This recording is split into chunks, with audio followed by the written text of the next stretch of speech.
في أول تعليق، زوجة الأمير محمد بن سلمان بعد الهروب من السعودية تكشف سبب إقالة زوجها من ولاية العهد. السلام عليكم وأهلا بكم وفيديو جديد.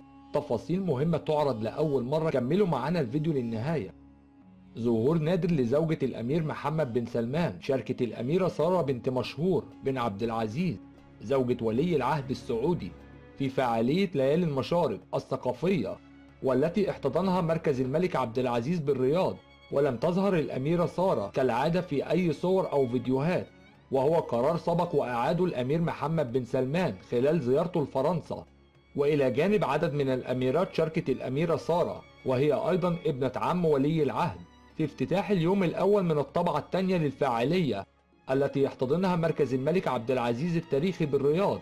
كما كان غياب الأميرة سارة عن الأضواء والمشهد السياسي ليس جديدا، لكن الأمير محمد بن سلمان أكد لدى زيارته فرنسا على أنه خيار وقرار يعود لزوجته، وهم يحرصون جدا على حياتهم الطبيعية والبسيطة لا تتأثر بموقعي ومنصبي.